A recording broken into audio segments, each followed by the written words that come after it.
आपको बताते हैं पाकिस्तान और अबू धाबी के दरमियान वफूद की सतह पर मुज़ाकरात खत्म हो गए हैं। पाकिस्तान की वफ्द की क़यादत वज़ीर आज़म इमरान खान ने की। अबू धाबी वफ्द की सरबराही वली अहद शेख मोहम्मद बिन जैद ने की। पाकिस्तानी वफ्द में खारजा, खजाना, मनसूबाबंदी और इतलात के वज़रा शामिल थे। वज़ीर पेट्रोलियम, मुशीर तिजारत, वज़ीर मुमलिकत दिफाई पैदावार ने भी मुज़ाकरात में शिरकत की और पाकिस्तान का दौरा करने के बाद अब रवाना हो रहे हैं। अल नहियान पाकिस्तान का दौरा किया और दौरा करने के बाद अब रवाना हो रहे हैं। इसी हवाले से मजीद जानेंगे हमारे नुमाइंदे अब्दुल कादिर से। अब्दुल कादिर, बताइएगा पूरा ओवरऑल क्या उनके दौरे में मसरूफियात रही और अब वो रवाना हो गए हैं? जी हाँ, बिल्कुल मुख्तसर दौरे के बाद यूएई के वली अहद शेख मोहम्मद बिन जैद अल नहियान पाकिस्तान का दौरा मुकम्मल करने के बाद यूएई वापस रवाना हो गए हैं। नूर खान एयरबेस पर मुअज़्ज़ज़ मेहमान को रुखसत किया गया है। इससे कबल वज़ीर आज़म इमरान खान से उनकी 1-on-1 मुलाकात हुई है, जिसमें बाहमी दिलचस्पी के अमूर पर तबादला ख्याल किया गया और पाकिस्तान और यूएई के दरमियान इक़्तिसादी और मुआशी तावन बढ़ाने पर जोर दिया गया। इस मुलाकात के बाद वफूद की सतह पर भी मुज़ाकरात हुए और पाकिस्तान के वफ़द की क़यादत वज़ीर आज़म इमरान खान ने खुद की, जबकि यूएई के वफ़द की क़यादत शेख मोहम्मद बिन जैद अल नहियान ने की। इस मुलाकात में भी दोनों तरफा जो ताल्लुकात हैं उनको बढ़ाने पर जोर दिया गया। इक़्तिसादी ताउन और मुआशी जो सूरत हाल है उस पर तबादला ख्याल किया गया, जिसके बाद अब शेख मोहम्मद बिन जैद अल नहियान वज़ीर आज़म हाउस से रवाना हुए हैं नूर खान एयरबेस की जानिब। और ज़राए ये बता रहे हैं कि वो नूर खान एयरबेस से अब यूएई के लिए रवाना हो गए हैं। ये 7 साल बाद उनका दौरा था। इससे कबल जनवरी 2007 में उन्होंने पाकिस्तान का दौरा किया था। अब्दुल कादिर, बताइएगा इस्तकबाल इमरान खान ने किया था, तो खैरबाद कहने के लिए भी क्या इमरान खान जा रहे हैं? नहीं, वज़ीर आज़म इमरान खान वज़ीर आज़म हाउस में ही मौजूद हैं और ज़रा ये बता रहे हैं कि नूर खान एयरबेस पर मुअज़्ज़ज़ मेहमान को प्रिंसिपल इंफॉर्मेशन अफसर मियां जहांगीर की जानिब से अलविदा किया गया है और इस अलविदाई मुलाकात के दौरान उन्हें यादगारी एल्बम भी पेश किया गया है। तो अब ये मुख्तसर दौरा जो था वो उनका मुकम्मल हुआ है।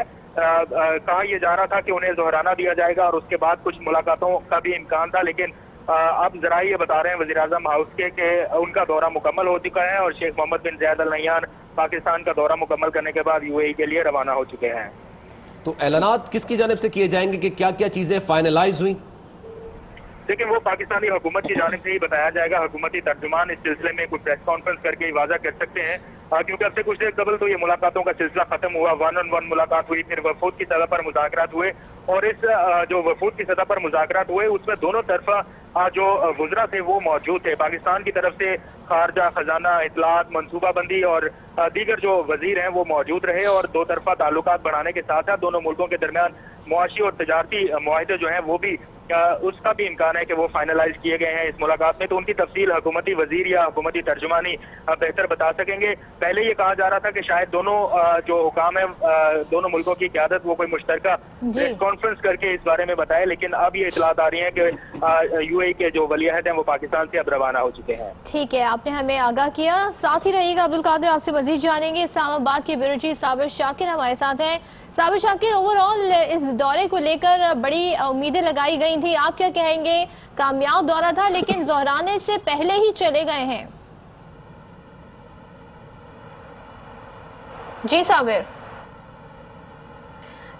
के इस हवाले से बात करेंगे। आपको अगर अबू धाबी वफ्द के सरबराही में शेख जैद बिन नहियान जो है वो वापस रवाना हो गए हैं। आज उन्होंने पाकिस्तान का दौरा किया, जो पाकिस्तान पहुंचे और 7 साल बाद ये उनका पाकिस्तान के लिए दौरा था। मुत्तहिदा अरब अमारात के वली अहद शेख मोहम्मद बिन जैद बिन नहियान जब पाकिस्तान पहुंचे तो एयरपोर्ट पर वजीर आज़म इमरान खान मौजूद थे, जो उनको खुद वहाँ पर इस्तकबाल करने के लिए पहुंचे। उन्होंने मेहमान को खुशामदीद भी कहा और इस मौके पर उनके साथ दीगर आला हुकाम भी एयरपोर्ट पर मौजूद थे। वजीर आज़म खुद ड्राइव करके उनको अपने साथ लेकर आए और मेहमान को वजीर आज़म इमरान खान हाउस वजीर आज़म हाउस लेकर गए। वहाँ पर गाड़ी में खुद वो ड्राइविंग सीट पर बैठे रहे और गाड़ी चलाकर उनको वहाँ पर उन्होंने साथ लेकर आए। इसके बाद मुख्तलिफ उमूर पर बातचीत भी हुई और आपको आगाह करें कि वज़ीर आज़म इमरान खान अबू धाबी के वली अहद शेख मोहम्मद बिन जैद बिन नहियान के दरमियान 1-on-1 मुलाकात हुई, जिसमें दो तरफा मुताल्लुकात और खित्ते की सूरत हाल पर तबादला ख्याल हुआ। मुलाकात में दोनों ममालिक में सरमायाकारी और इक़्तिसादी ताउन और बाहिमी दिलचस्पी पर भी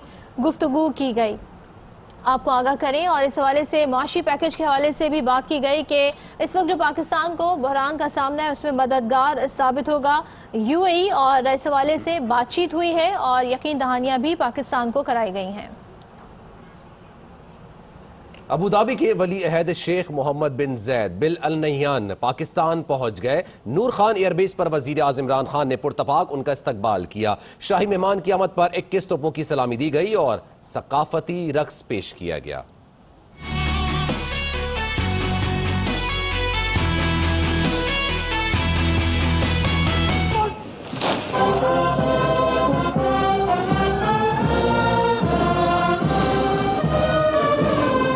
शाही मेहमान की आमद, इस्तकबाल भी शाहाना।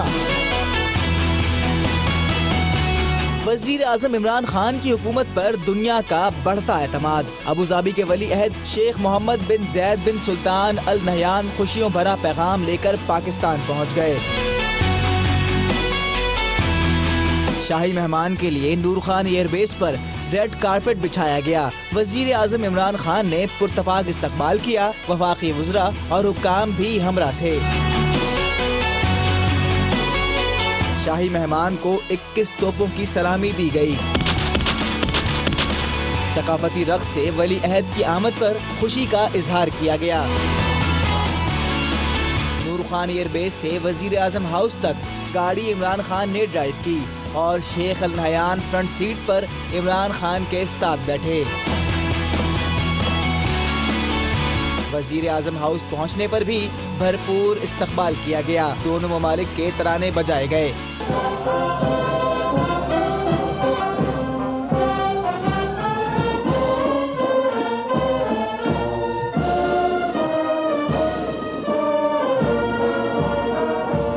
शेख अल नह्यान को मुसल्लह अफवाज के चाको चौबंद दस्ते ने गार्ड ऑफ ऑनर पेश किया।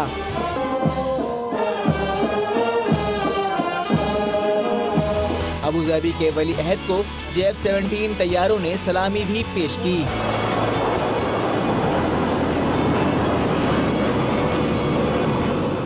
अब आपको बराह रास्त दिखाएंगे वफाकी वज़ीर इत्तलात फवाद चौधरी मीडिया टॉक कर रहे हैं। कि बहुत एक दूसरे का ताल्लुक को मजीद गहरा हुआ है इस दौरे से और इंशाल्लाह ताला आप देखेंगे कि आगे चल के ये कोऑपरेशन मजीद बढ़ेगा। सर मुआशी पैकेज को एक्सपेक्ट करें हम, कुछ इस हवाले से खबर देंगे? मुआशी पैकेज तो दे दिया हुआ है। इसमें जो पहले बात थी $3 बिलियन UAE पहले अनाउंस कर चुका है।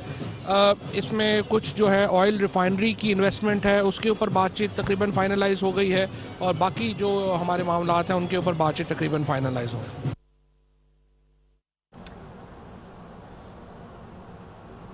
और साथ ही आपको बताएं कि इशदानों ने अबू धाबी के वली अहद की पाकिस्तान आमद को कौम के लिए खुशखबरी करार दिया। माहिर माशियात मुज़म्मिल असलम कहते हैं कि अबू धाबी की जानिब से इमदाद पाकिस्तान की माशी और सिफारती सतह पर कामयाबी की आकाश है।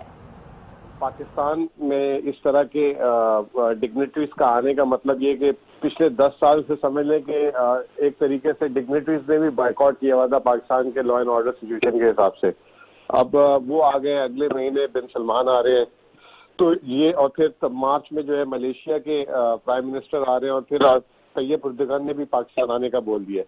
तो इससे नजर ये आता है कि पाकिस्तान की जो सफारती डेडलॉक थी वो काफी खुल गई है। ये एक बहुत पॉजिटिव मैसेज वर्ल्ड को जाएगा। पाकिस्तान को $6.2 अरब की 2019 में इमदाद मिलेगी, जिसमें आधा तेल की मद में और आधा कैश मिलेगा।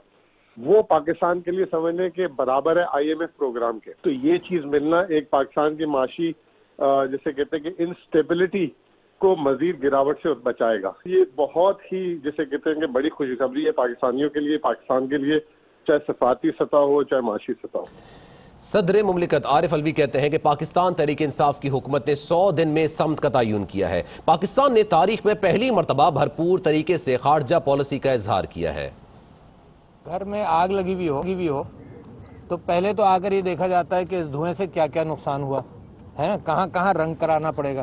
तो ये गवर्नमेंट फिलहाल उस वहाँ से लेकर और 100 डे के अंदर उसने अपने रास्ते का तयन किया है कि रंग रोगन होगा, कैसे ठीक होगा, कैसे आबाद होगा, अंदर बदबू है वो कैसे ख़त्म होगी। प्राइम मिनिस्टर साहब ने जितनी प्रोएक्टिव अंदाज से इंडियन गवर्नमेंट को मैसेज दिया आते ही ईरान और सऊदी अरेबिया के दरमियान मुसालहती किरदार अदा करने के एतबार से पैगाम दिया। फिर उसके बाद जो अमेरिकन गवर्नमेंट ने इस रीजन से निकलने की नियत की है या अपने ट्रूप्स को विड्रॉ करने की नियत की है, उसके हवाले से हमारे फॉरेन मिनिस्टर ने सारे ममालिक का दौरा किया। पाकिस्तान की तारीख में इससे बेहतर रोल पाकिस्तान ने प्रोएक्टिव अपनी फॉरेन पॉलिसी में नहीं लिया जितना अब लिया। हम तूफानों से खुश होते हैं, एक नहीं 50 केस बनाओ सामना करूंगा। क्या बकरी या शकरी का ड्रामा लगा रखा है? ये सब गुमराह करने के लिए है। आसिफ जरदारी का बदीन में जलसे से खिताब, कहा मादरी जबान की बजाय उर्दू में इसलिए बात करता हूँ शायद इस्लामाबाद में बैठे अंधे बहरे गूंगे लोग कुछ समझ जाएं। वो जो इस्लामाबाद वाले हैं वो कुछ अंधे हैं, कुछ बहरे हैं, कुछ गूंगे हैं, तो मुझे उर्दू में बात करना का मसला होता है कि शायद वो कुछ समझ लें, कुछ समझ लें। इसने कशकोल लिया हुआ है, कहीं से 3 बिलियन, कहीं से 2 बिलियन, कहीं से 1 बिलियन की बात करते हैं। 50 बिलियन डॉलर आपके अपने स्टॉक में आपका उड़ गया, जो कि आपका अपने गरीब आवाम का पैसा था, लोगों का पैसा था।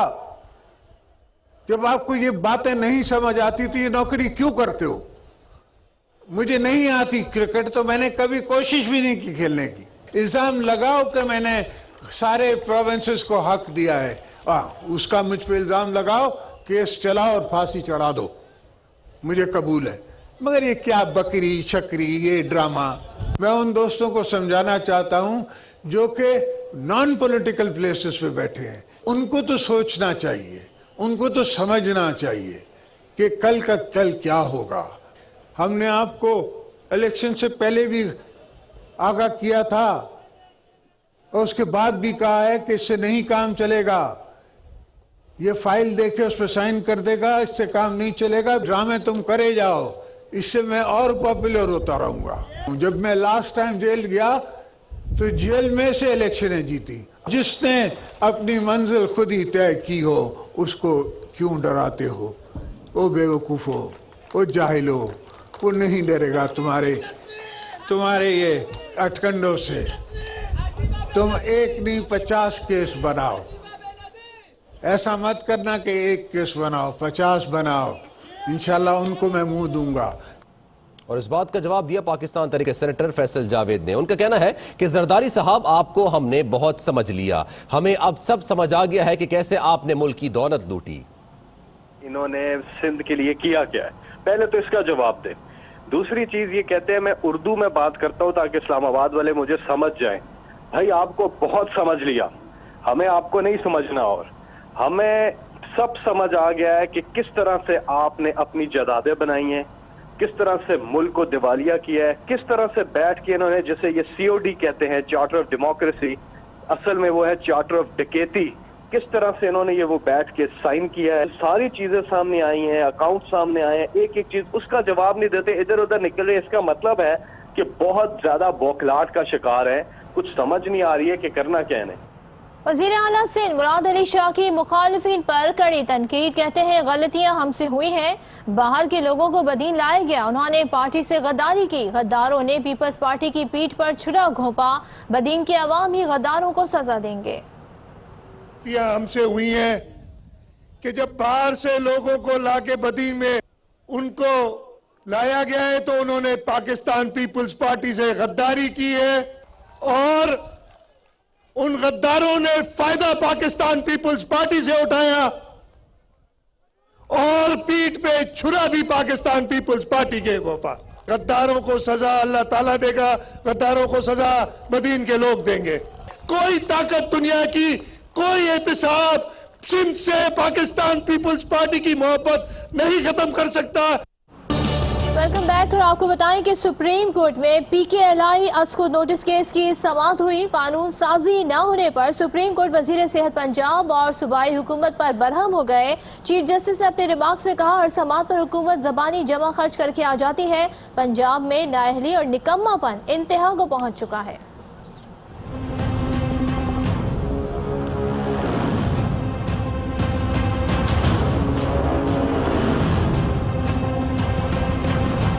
Pakistan kidney and liver transplant institute से मुताल्लिक अज खुद नोटिस पर समाअत। सुप्रीम कोर्ट का हुकूमत पंजाब पर इजहार बरहमी। चीफ जस्टिस ने इस्तफसार किया, PKLI से मुताल्लिक कानून साजी का क्या बना। वजीर सेहत पंजाब यास्मीन राशिद ने कहा, कानून साजी के लिए मुसव्वदा महकमा कानून को भिजवा दिया, जिस पर चीफ जस्टिस ने कहा, गुज़िश्ता समाअत पर भी आपकी जानिब से यही कहा गया था। आप नहीं चाहती कि सुप्रीम कोर्ट हुकूमत पंजाब की मदद करे।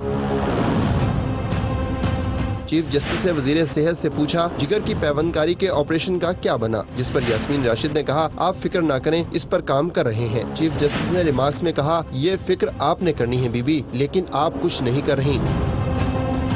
हर समाअत पर हुकूमत जुबानी जमा खर्च करके आ जाती है। पंजाब में नाअहली और निकम्मापन इंतहा को पहुंच चुका है। केस में पंजाब हुकूमत की नाअहली को तहरीरी हुक्म का हिस्सा बना रहे हैं। लोग आपसे खुद पूछ लेंगे। चीफ जस्टिस ने कहा, मजमूम अज़ाइम वालों के साथ चलना शायद पंजाब हुकूमत की पॉलिसी है। अदालत ने PKLI अज खुद नोटिस पर समाअत फरवरी के आखिरी हफ्ते तक मुलतवी कर दी। सुप्रीम कोर्ट लाहौर रजिस्ट्री में खोकर बरादरान की जानिब से शहरियों की जायदादों पर कब्जों के केस की समाअत हुई। अदालत ने खोकर पैलेस पर कब्जा खत्म करने का हुक्म देते हुए रिपोर्ट तलब कर ली।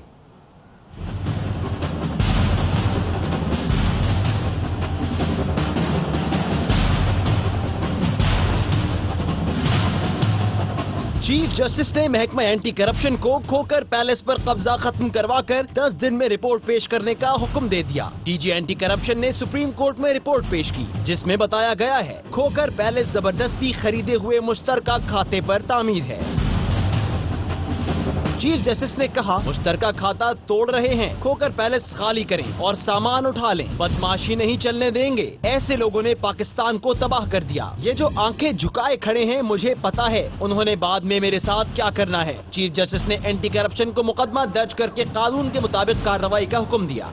सुप्रीम कोर्ट लाहौर रजिस्ट्री में चीफ जस्टिस साकिब निसार की सरबराही में कायम बेंच ने IPPs को इजाफी अदायगियों के खिलाफ असखुद नोटिस केस में IPPs वफाकी हुकूमत को नोटिस जारी करते हुए 9 जनवरी को रिपोर्ट तलब कर ली है। चीफ जस्टिस ने कहा कि बज़ाहिर ये $1.59 बिलियन का मामला लगता है। Welcome back. और कोयटा के डबल रोड पर तजावुजात के खिलाफ एक्शन किया गया। दुकानदार मुश्तइल हो गए, सड़कों पर निकल आए, टायर जलाकर रोड ब्लॉक कर दी।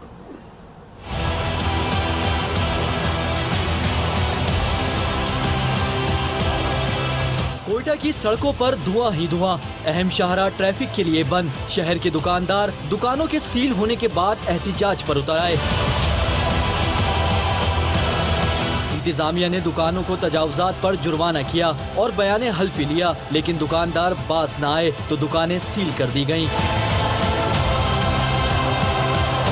सरापा एहतिजाज दुकानदार कहते हैं, जुर्माना भी दे दिया और हद से तजावुज भी नहीं किया, फिर भी दुकानें बंद कर दी गईं।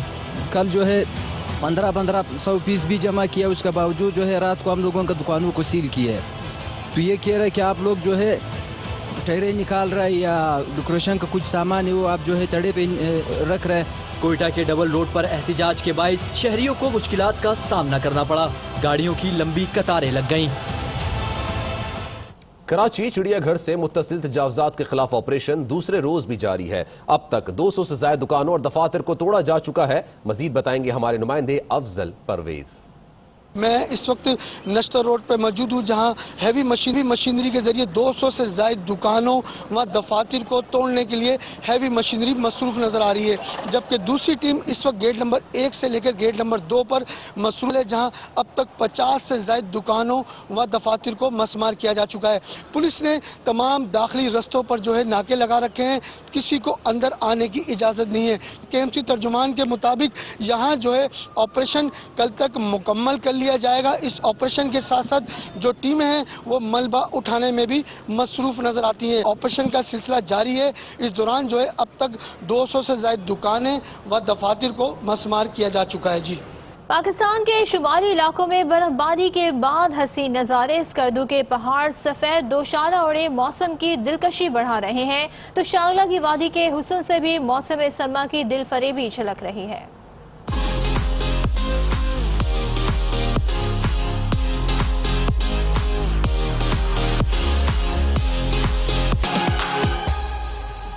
बलाई इलाकों में सहर अंगेज नजारे, आसमानों से रुई के गालों की बरसात, हरी भरी वादियां सफेद हो गईं। शांगला के पहाड़ों ने बर्फ की चादर ओढ़ ली। दिलकश मौसम के सहर में बच्चे भी गिरफ्तार हो गए। बर्फ में खूब की अटकेलियाँ। स्कर्दू में बर्फबारी के जलवे, दरख्त और क्या पहाड़, हर शय चांदी से ढक गई। मौसम का हाल बताने वालों के मुताबिक आइंदा 24 घंटे में गिलगित बल्तिस्तान और कश्मीर में मजीद बारिश और पहाड़ों पर बर्फबारी का इम्कान है। खबरें आपने मुलाहिजा की। AR वाइन स्टूडियो से फिलहाल इतना ही। किसी भी खबर उसकी अपडेट के लिए AR न्यूज के साथ रहिए।